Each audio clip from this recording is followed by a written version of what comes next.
Matapos matalo si world number 1 Magnus Carlsen kay Erigaisi ng India sa round number 6 ng katatapos lang na World Team Rapid Championship na ginanap po sa Hong Kong.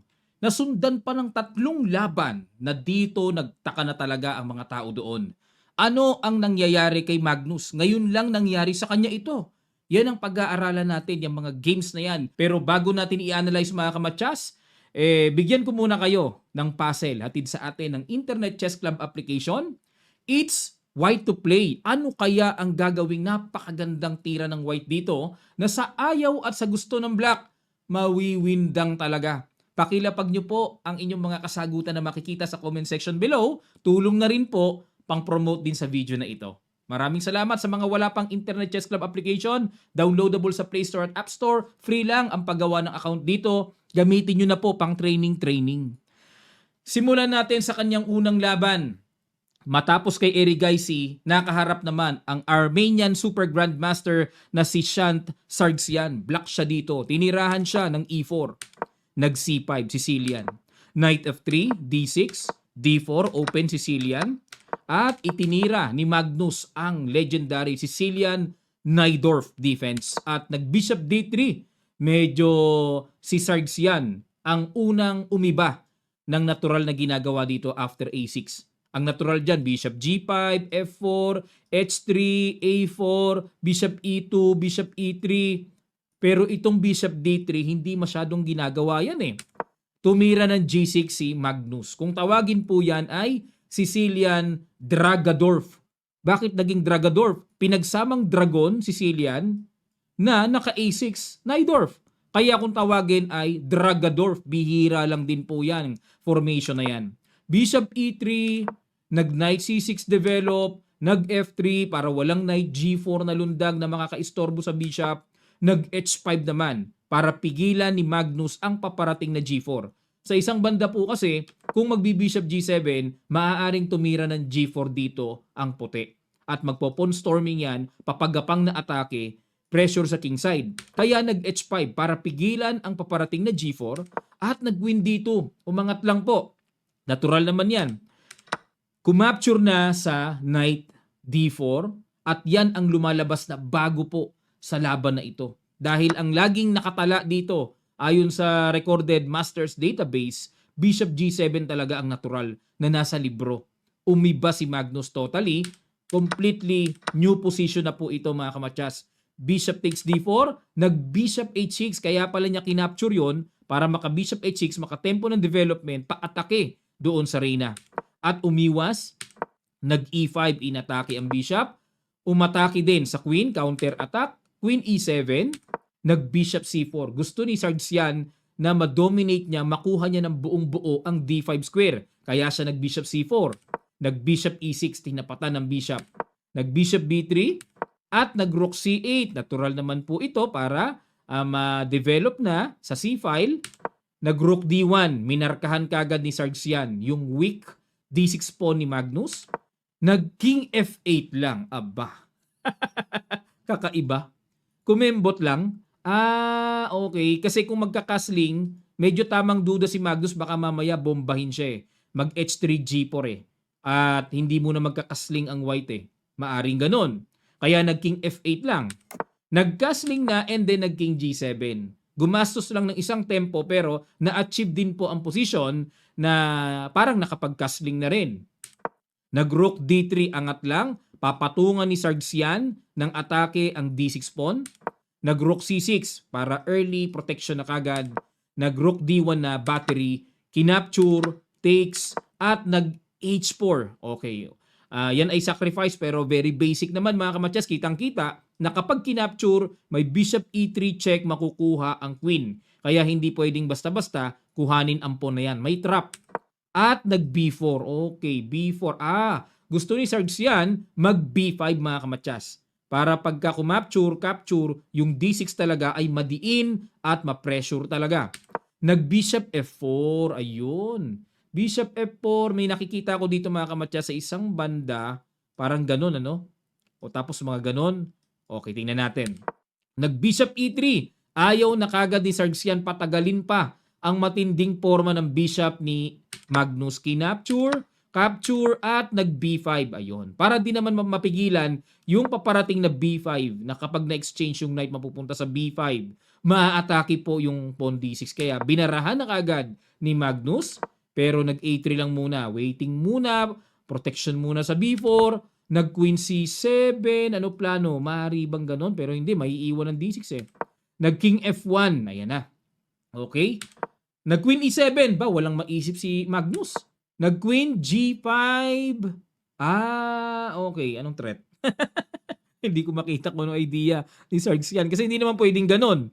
Knight D5 kasi kakainin lang mga kamatsas, nakabitin ng Queen. Nag D5. Ayun, natirahan tuloy ni Magnus ng D5. Para yung kanyang weak D6 ay talagang mawala, matanggal.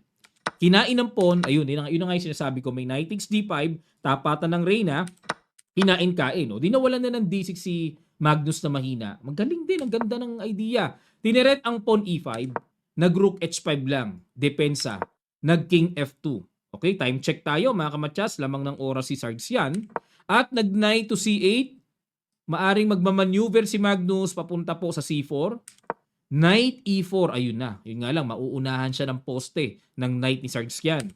Knight B6, Knight C5, Knight C4, threat yung pawn, Rook E2, depensa muna, at nag A5. Okay, para i-pressure ang B4, pahinain ang B4. Of course, hindi pwedeng kumapture bitin ng knight. Nag-rook D7, pressure, kinain na, kain, so may kahinaan na pawn na dito ang white.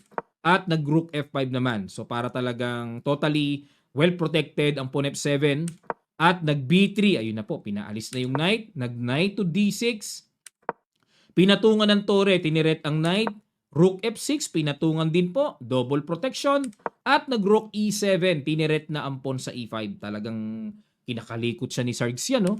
At nag-rook F4, counter attack doon sa pawn B4. Teka muna mga kamatsas. Wait lang kasi naisip ko, ang sumulyap sa akin, why not knight E6? May ganun pala. Grabe talaga. Oo, naka-counter pala. Nakapag kinapture ang tore, may capture din dito. Sukat na sukat ni Magnus, ano? Akala ko may simping double. Sukat pala. Yun, ang mga magandang madagdag sa pundasyon natin, yung mga ganun. Kung minsan wala ako nun, yung mga kamatsas, natatakot ako eh. Parang malulundagan ako, pero may mga counter pala, oh. Balik tayo. Rook takes E5, Rook takes B4, nag-Rook D5. Dinoble na naman ang threat sa knight. Tumakas. At nag-G4. Okay. And pass and capture. Takes. At nag-Rook C8. Mukhang lilipat dito sa kabila para makapag-produce ng atake. Nag-Rook D3 muna. Protection muna sa pawn B3. Nag-Knight E7 threat sa tore. At nag-Rook D7. So mababa na yung oras nila. Almost bullet na rin, ano? Nag-Knight C6. Ayun, mga kamatsas. Ayun. Dito po nawindang si Magnus. Nawindang. Unang-una inatake ang knight niya. Pero may atake rin naman siya sa knight. Pero ang gusto ng computer, kainin na to eh. Makipagsabayan na eh. Ano ba kung equal, di ba? Pero naghanap si Magnus ng ibang choice na wag mo nang masimplify ang knight para pilit-pilit. Siyempre, gusto niya pilitin to. Knight C6, yun nga lang, tingnan nyo po evaluation bar. Masakit na kaganapan. At dito, after Knight C6, nakita po ni Sargs yan ang pambihirang tira na talagang napailing si Magnus dito. Ano kaya yon? Sa ilang sandali lang, tutuloy kagad natin. Start. Malupait yung tira na yon, mga kamatsas. Post nyo lang po ang video kung gusto nyo pa ng mas matagal mag-analyze, ha? Pero kung sapat na po makapag-analyze kayo ng ganito, go na tayo. Alright, maraming salamat po. Congrats sa mga nakakita ng tamang tira. Knight A6. Natumbukan dito ni Sargs yan. Ang atake sa tore, todas talaga. Saan pupunta ang tore? Diyan po napahamak si Magnus. Kumbaga sa boxing, na talaga na-uppercut siya, di niya nakita. Rook A8, inatake ang knight, ayun, na-quality down si Magnus. Sa isang iglap, di niya inasahan talaga yon. Nag-Rook E3, Knight C6, G4, nag-B4, at nag-King G3, so hindi nagmamadali si Sargs yan. Ano siya, relax siya. G5, Rook D6, tineret na ang knight. Knight D8, pupunta po sa E6 para kahit papano, solid pa rin. Pero tinirahan ng Rook E8, pin na pala ang knight. Goodbye mga kamatsas. Naparesign ang world number 1 Magnus Carlsen dahil wala nang pupuntahan ang knight. Tagos ang atake sa tore. Puwersadong i-give up ang knight. Nag-resign na lang. Okay, grabe. Nasunod-sunod siya rito. Pagkatalo kay Erigaisi, natalo na naman kay Sargsian. 2 sunod. Yun lang 2 sunod. Bihira nang mangyari kay Magnus yun eh. Sa panahon ngayon ha. Yung susunod niyang laban, pag-aralan natin. Ang nakaharap naman nilang team ay ang Team Uzbekistan at tinapatan siya ni Javokir Sindarov ang lalaban sa World Championship against Gukesh ngayong November or December. Pero mga kamatsas, dito po si Gukesh nakaobserba na dito. Kasi syempre makakalaban niya si Sindarov o obserbahan niya yan.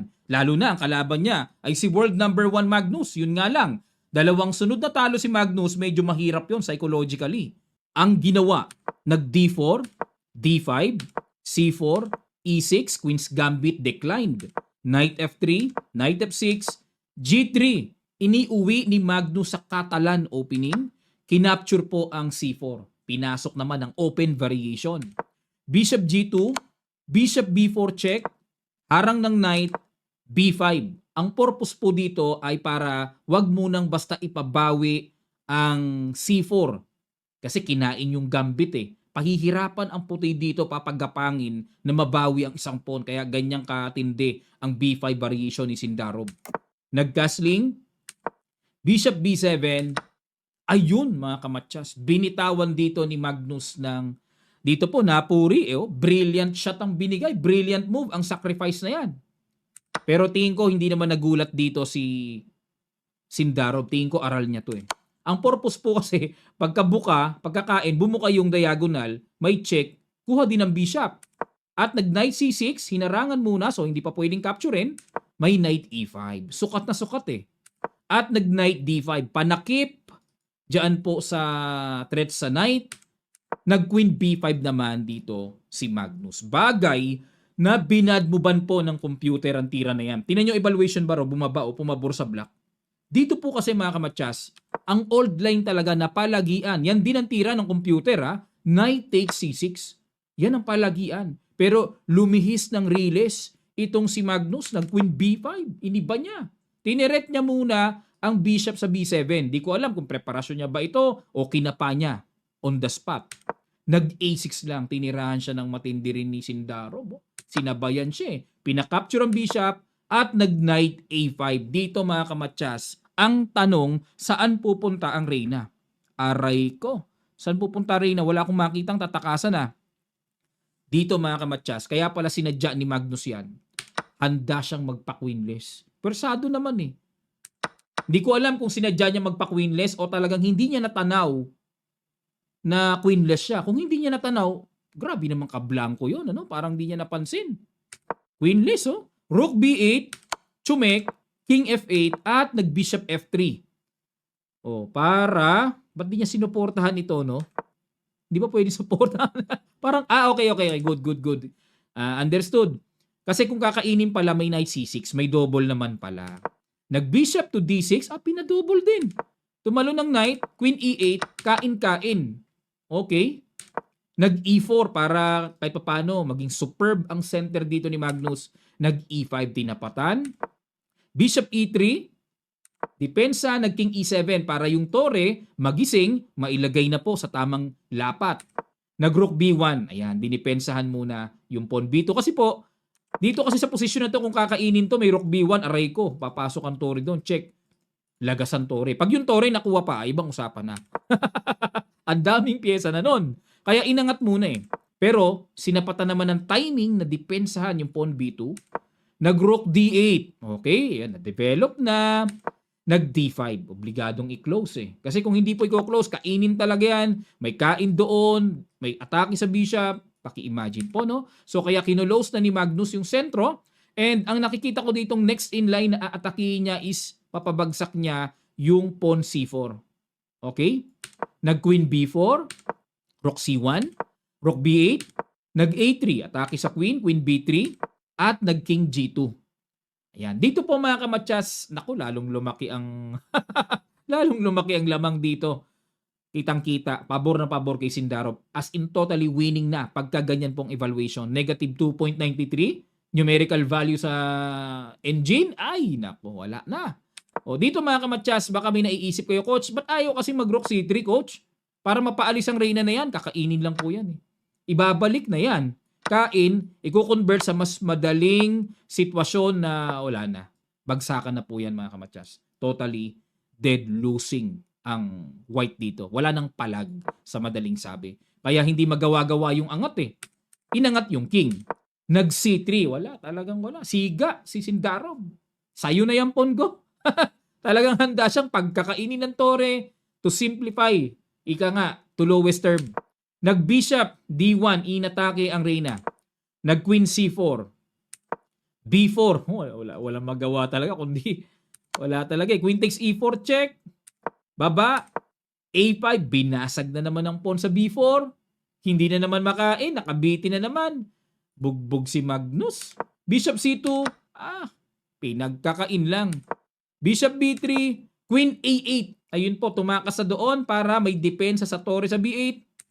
Kinapture na, pero may capture na rin sa B4 na convert, takes, and then rook takes B4.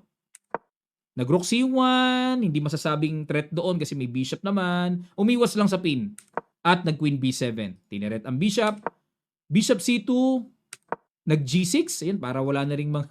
pero pwede namang ano yan eh, pwede namang ipakain yan pag G6 kulong eh, di ba? O pero syempre, G6 with the idea to play F5. Yun na rin na nakikita ko dyan. At nag-H4, nag-rook B2. Rook B2, okay, control the second rank lang. Nag-rook C4, abang-abang lang din si Magnus kung ano gagawin ni Sindarov. Nag-F5 na po.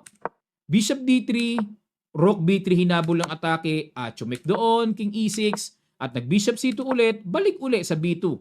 At nag-Rook C3, King D7. Ba't gumanon? Check, nasundo tuloy. Nasundo tuloy. Parang walang tinira kasi sa King D7 eh. Ayun, nag-Queen B4. Okay. So napigilan na yung pabalik-balik na tore. Napansin nyo, nag-waiting-waiting si Magnus. Ano? Wala nang rook C4, wala na ring bishop A4 mamaya. Nag-bishop to D3 naman. And then nag-E4. Okay. Oy, umangat Umangat evaluation bar pero as in, losing pa rin talaga. Bishop C4 check. King D7. Nag-bishop to G8. Ayun, nangalikot. Gustong pabagsakin ni Magnus. Kung makaka-harvest siya, ha-harvest talaga. Nag-rook B1, yun nga. Daani na sa yaman. Ipalit-palit na kasi matibay yung dalawang tore. Kailangan i-trim, bawasan. Nag-king G2, bawas-bawas na para mas lalong kumaunti ang problema dito. Solid pa rin si Magnus kahit losing na. Umapalag pa rin eh. Ayun, nag-queen B2 at nag-rook D1. Dito po baka iniisip nyo, Coach, ba't di kinapture yung bishop? Uuwian lang po yan, iyak yan. Walang tatakbuhan. Uuwian lang ng Reyna, aray ko. Ano na yan? Corner. Nag-rook D1. So, pressure. Queen C3. Uy, may check doon. Nag-bishop E3 para ma-cover yung check. Kasi madodouble di ba? Nag-king E7. Talagang pinapakain lang talaga yun eh. Nag-rook C1 atake. Queen B2. Nag-bishop C4. Nag-bishop E5. Ito naman po ang next in line na pangbawas, pang 3. Matigas tong bishop na to eh. Matigas eh. Rook D1 para mapigilan ng bishop D4 at nag-queen C2. Ayun na nga. May atake. Rook C1 ulit. Queen B2. Rook D1 ulit. At nag-bishop D6. Iniba na ni Sindarov. Siyempre, grabe matatabla pag paulit-ulit ang tira. Nag-king D7. Bishop E3 ulit. Kumbaga sa isip ni Magnus, anong gagawin mo? Anong gagawin mo? Paano ka magpipilit? Nag-queen A3. Ayun, dito pa dadaanin po. Pero hindi pa makagalaw bishop, nakapin pa eh. Bishop G8 ulit, atake sa pawn. Queen C3. Hindi pa rin makain-kain dahil laging may uwing ganon, mako-corner ang bishop. Nag-rook D4. Tinakpan para wala ng queen G7, no? At makakain na yon. Nag-king E7. Yun lang. Bishop takes. At nag-bishop C5. Yun lang. Tusok ang tore. Check. Gumanon. Ayun na Ayun na yung paparating Chumek. King E6. Saan pupunta ang tore? Nag-rook D2 ulit. So, depensado naman. Nag-queen G7, yun lang mga kamatsas. Inuwian na yung bishop, nawala na yung mga panggo-panggulo. Next in line, kakainin na yon. Resign dito na naman ang world number 1 Magnus Carlsen. Tatlong sunod-sunod na mula kay Erigaisi, Sargsyan, dito kay Sindarov. Napakamay talaga pagbaba ng queen. Oh. Kita ko yan mga kamatsas na panood ko talaga. Nakakaakit kami kayo sa taas eh. Sa ano kami, nando kami sa mga bench, may bayad nga lang doon eh. Pero pagka approved media po kasi may ID, pwede kaming umupo doon, libre. Kaya tanaw lang sa malayo, ayun. Pero sa loob ng venue, may oras lang kami mga kamatsas, pinapalabas kami after 5 minutes eh. Bawal magbabad eh. Ayun, nainggit nga ako kay bago natin ituloy yung panghuling laban mga kamatsas, kwento ko lang konti, no? Nainggit ako kay Chessbase India, kay Sargsyan. Kay Sargsyan, kay Sagar. Letter S din kasi. Kay Sagar, nakakababad ng cellphone sa loob. Sabi ko ba't hindi ko naman ma-question sabihin ko dun sa nag-approve sa akin na sa amin dalawa ni Mrs. na bakit naman si Chessbase hindi ko na ginanon eh.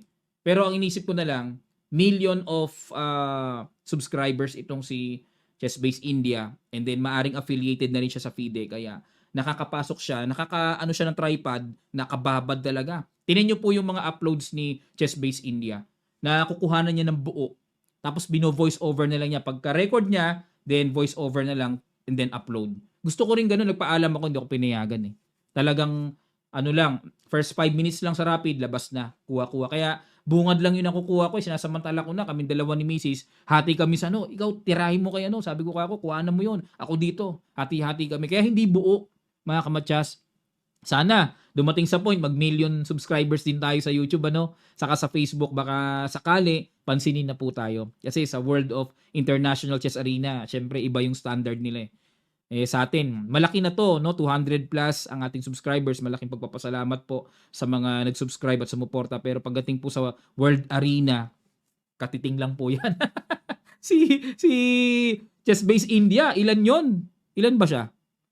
2 million ba? Ilan ba? 5 million? Di ko alam kung ilan ang subscribers siya, pero million eh. Sana po mga kamatsas, tulungan niyo po kung maabot yung ganong milestone. Maraming salamat po. Ito na ang huling laban. Ang nakaharap naman niya dito ay ang very young talented grandmaster ng Azerbaijan. Kumbaga mga estudyante ito nila Radjabov, nila Mamedjarov sa Azerbaijan, mga bunga na ito ng mga legendary players nila eh. Si Aydin Suleymanli, matunog din po yan mga kamatsas, marami ring pinipisak ng mga elite super GMs yan. Tinirahan siya ng D4, F5 si Magnus. As usual, hindi naman talaga nahuhuli si Magnus sa depensa, sa opening. Iba-iba ang ina-apply eh. Nag-Dutch defense, Fianchetto. G3, Bishop G2, Bishop G7, okay, kasling-kasling. Nag-D6, Knight C3, at nag-C6, yan po talaga yan. Alam ko pa to, kasi sa puti naman ako dito, inaral ko po ito sa puti kontra sa ganitong formation. Kasi D4 player ako eh. Bishop F4, ayun. Yan ang medyo hindi ko ginagawa. Pero tingnan natin. Kasi itong Bishop F4, unang-una may pawn D6 na. Pero siguro pinipigilan yung E5. Medyo bago sa akin yung Bishop F4. Knight A6 develop. Ilalagay ni Magnus yan sa C7. Rook C1. At dito naman lumabas ang novelty sa kamay ni Suleymanli. Kasi dito ang natural po, D5 at Rook E1 sa bookline. Pero itong Rook C1, nawala na sa libro. Nag-H6, idea ni Magnus, mag-G5. Tinirahan ng D5. C5, ayan. Kasi po, maaring tatalo ng knight dyan eh. May mga ganun kasing control eh, di ba? Kaya sini5 ni Magnus para walang knight D4 at tinirahan naman ng H4 dito para wala namang G5 si Magnus, mapigilan kasi mag-G5. Sisipain yung bishop eh. Nag-knight C7, A3, ang plano magbi-B4, atake sa queen side. Knight H5 na, inatake na ang bishop, pero talagang pinagtibay lang ni Suleymanli. Buo ang loob niya, sayong-sayo na yan. Yun naman pala, papakain din naman pala yan. At nag-knight E8 muna si Magnus. Maaring, total, hindi naman makakawala na eh. Anytime naman yan timing na yan eh. So, mamaya nakainin. Pero para po sa ating kaalaman, kasi pagka kinain po kasi ito, E ang pangka-capture, then after Rook E1, marirealize dito, tapos Rook C2 patong, magbabattery, mayroon kasing backward pawn ang black. So, mamumroblema ang black dyan pagka ganyan. Kaya, nag-knight E8 muna si Magnus, B4, bumira na sa kabila. B6 para matibay lang ang C5. Pagka ganyan po, huwag niyong kakapturin kasi mababasag lang later on ang queenside eh. Kaya pinagtibay lang ni Magnus ang C5. Nag-knight E1. Maneuver naman. Saan pupunta yan? Maaring dito. Bishop A6. Tinirada ang pawn C4. Talagang ini-invite dito ni Magnus. Sige, close mo. Pag nag-close kasi, okay na. Kahit paano, wala nang pressure sa queenside pag mako-close, di ba? Ini-invite talaga na yan ang maging solution dito ng puti para ma-stop yung coming threat. Provoking. Pinoprovoke lang ni Magnus. Pero nag-queen E2. Gustong i-maintain ni Suleyman Lee ang pawn niya sa B4 na nandyan at huwag basta-basta ma-close lang. Nag-knight F6, Bishop F3, King H7, waiting. Okay, waiting, abang-abang. Knight D7, paikot-ikot. Magda-knight E5. Okay, para talagang pariakin talaga ang puti sa C4 na yan. Nag-B5, hindi na nakatagal si Suleyman Lee. Hindi na nakatagal, sinarado na niya. May knight E5 na kasing paparating. Bishop C8. At hindi po lumanding sa B7 kasi anong purpose? Barado na. So itong Bishop C8 kahit papaano may purpose po yan na magagawa. And then at the same time may control sa E6. Magkabukasan man sa E5. At nag-E4. Binuksan na nga po. Kinapture ang bishop, capture at nag-knight E5. Para makover ang E6 na wag basta-basta makalundag ang knight. Nag-bishop G2, A6, ayun. Gustong basagin ni Magnus para magkaroon naman siya ng play sa A-file. Kinapture ang F5, bishop takes, knight E6, sinugod na talaga. Queen D7 at dito nag-decide po si Magnus na martida siya, no? Oh, pero tiniret muna yung knight. Dito mga kamatsas, wait lang po. Pagka kasi, ba't tayo capturein, Pero ang tira ng computer, eto Bishop G4, ang bigat naman ng counter attack na yun. Ang hirap makita. More natural is kainin po yung knight. Pagka kinapture kasi is may H5 daw, papakain din yun. Anip talaga ang chess ngayon. Napakalalim talaga ng chess. kung ako dito ko lang ititira yan, iilag ko sa bishop eh. Pero may F4 pala. Ay, oo, kulong. Ay, nako. Kulong ang knight, walang pupuntahan. Malaki na pala problema talaga dito ng position. Kaya pala nag-queen D7 lang si Magnus. F4, knight G4, takes, capture, and then, ayun, dito po na-quality down si Magnus. Aray ko. Knight B5, okay, pinaka-support sa pawn. At nag-bishop G7, binalik sa, syempre, very passive. Pagka tayo may nakikitang parang walang gamit, baldado, barado, tamlay, lagyan ng trabaho. Laging as much as possible to activate the pieces. Bishop F6 to support the E7, Bishop E4. Yun nga lang, talagang syempre lamang ng materyales, laging papasok ang daanin sa hawiin ko lang yung buho ko Jose Rizal na naman Lagi ko naaalala si Jose Rizal, ang ating pambansang bayani pagka gumaga. Ewan ko ba't kusang gumaganon talaga? O parang talagang naka-built-in ang buho ko pang Jose Rizal talaga, no? King G2, Knight H6, Bishop F3, at nag-King G7. Okay, so waiting si Magnus. Waiting lang din si Suleyman Lee. Check. King G2, balik ulit. Draw? Payag na si Magnus. Draw? Mapisa-pisa man lang. Tatlong sunod-sunod ng talo. Matabla-tabla man lang. Pero ayaw pumayag ni Suleyman Lee. Sa kanyang paniniwala, na lamang siya ng tore sa exchange. Ano yung ganun-ganun lang? Parang ganun, Bishop E4, palit. Check, iwas, King G1, Bishop F5. Binalikan ni Magnus. Kinain na po. Queen takes. Okay? At nag-King G7 and Queen G4. Hinamon pa. Alam niyo naman, si Magnus pagdating sa endgame, grabe ang imagination nito. Kain-kain, Rook E3, Knight F5. Very solid pa rin. Ang hirap pa rin. Hindi pa rin biro. King F7. King F1, pahirapan pa rin. Quality down na nga, pahirapan pa rin. Rook A4, King E2, Bishop B2. Parang ang umaatake pa si Magnus ngayon. Bishop F6, Rook B3, Bishop G7, waiting. Rook D3, waiting tayo. Bishop F6, King D1, ano gagawin? Pinasubo na yung bishop. Kinain. Kain ng pawn. Balik uli ang king. Knight E3 pasok, then Rook B2. Tineret ang pawn sa B6. Kinapture na po yung pawn. Rook B4 muna. Okay. Para pabagsakin ng pawn D4. Chumek, di pwede makipag-exchange syempre. Harang ng tore, Rook C1, bumagsak na po yung pawn sa D4. Pag bumagsak kasi yan, yung knight problema atras, double, pero depensa muna. Check, doon, gumanon para pabagsakin, depensa muna. Depensa muna. Nag-E6, ayan, para mawala na yung pawn, makatawid yung isang pass pawn, kinain-kain, king E1, check, obligadong umalis ang tore, at dito po kinapture. So, yung pawn sa D6, okay na okay, may knight foundation, pero yung nang magiging problema. Ito ang problema, yung pass pawn. O yun, kaya gumanon para di makatulak pero ayan na naman si king. Magaling magtrabaho itong king ni Suleiman Lee. Oh, balik na naman.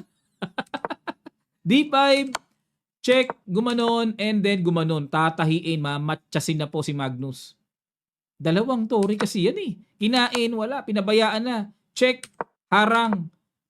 Grabe, natirahan pa ng very powerful H5 by Suleiman Lee. Kain, F5. Idea is to play F6, hindi ka makagalaw ang knight na kapin.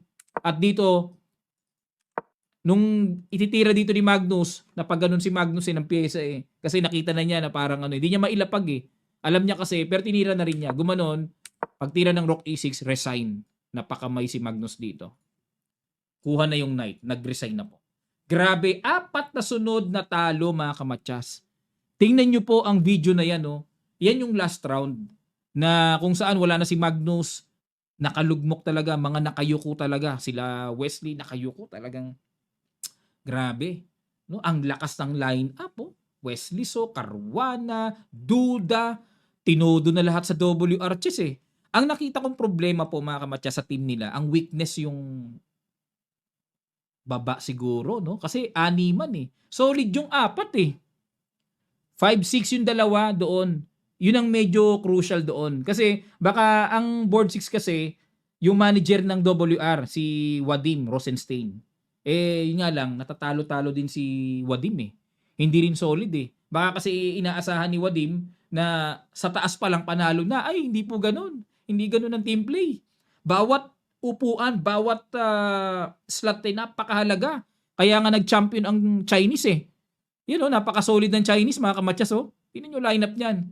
Yung sa women's lang nila, puro World Women Champion ng mga umuupo. Yung pinakadulo pa nila, ang baba ng rating. Pero grabe, alam niyo naman pag China, naku po. Kahit walang rating, kumakatay ng mamaw yan. Solid ang China Solid Tahimik lang, by name, low profile. Grabe, pero solid. Ang hirap tibagin ng Team China. Yung Dragon Chilling, sila Ding Liren. Ang hirap tibagin. At natutuwa ko na na-meet ko po si ayan, na-meet ko yung mga Chinese. Tingnan niyo po yan mga kamadyas, yung miyembro nila ng mga malulupites. Oo, lalo na si Ding Liren. Nakakwentuhan ko yung coach nila, si Nihua, kasi ilang beses kami naglaban ni Nihua nung active pa yung tournament dito sa Pilipinas na laging ginaganap sa Olongapo. Dumadayo yung mga yan So nakakakwentuhan ko yan. Nakalaro ko na rin. Talo nga lang ako kay Nihua. Pero syempre, kahit talo sa laro, naging friend naman. Kaya ayaw magpa-picture ni Joen Jun? Ayaw. Inayaya ko, pa-picture naman ayaw. Sinungkit ko, kinausap ko yung coach. Yari siya. Tinawag siya. Halika nga rito. Oo. Ang kumuha ng picture na yan, yung coach niya, si Nihua. Kaya dali na. Sungkit na yung iba. Sungkit sila Liren, Wei, lahat ng miyembro. Kailangan may panungkit palagi Tropa ko yung coach Ayun mga kamatyas. Nabaling sa Chinese, no? Ang ating usapan. Pero bakit nagkaganon si Magnus? Bakit? Bakit nagkaganon? Ayun, marami nagsasabi nung nagkapamilya na si Magnus, nag-aalaga raw ng bata, laging puyat. Lagi nagpapadede. May picture na gano'n, nakuhanan Nagpapadede raw si Magnus ng baby nila. Syempre, pwede mangyari yon kasi sa isang kwarto, natutulog sila together with the baby, di ba, ng asawa niya. Alam niyo naman, pagka may baby, talagang minsan, madaling araw, gising yan, salitan sila mag-asawa. Alangan namang sabihin ni Magnus, world number 1 ako Nagpapakondisyon ako, di ako pwedeng lagi napupuyat. Pwede ba yun? Buhay pamilya na. Maaring sabihin, ikaw naman. Maaring sinasabi ng asawa niya, ikaw naman. Napuyat ako Salitan yan, syempre. Alternate. At siguro yun ang nakikita ko na medyo nakabawas sa stamina, sa strength ni Magnus. Kasi marami nag-iisip, bakit na-decline? Masyadong ngayon lang nangyari yon 4 na sunod-sunod mga kamatyas. Ngayon lang nangyari. Ayun, ano po masasabi niyo mga kamatyas? Sa palagay niyo po, kayo naman, anong inyong saloobin? Lapag niyo po, ano man ang thoughts, feelings na mai-share nyo, malaking bagay po yan sa video na ito. Muli po, pasubscribe po ang channel natin mga kamatyas. Tulungan nyo po ako, umabot ng 1 million subscribers ito para makalaban tayo ng request. Para pag nag-request ako, di ba? Pati yung Facebook kamatyas natin, pag na pa-million followers natin yan, naglambing tayo sa pinaka-admin doon. Papasukin mo naman ako. Patutukan ko ng ano. Baka makonsider, maraming nanonood dito, mabigat to.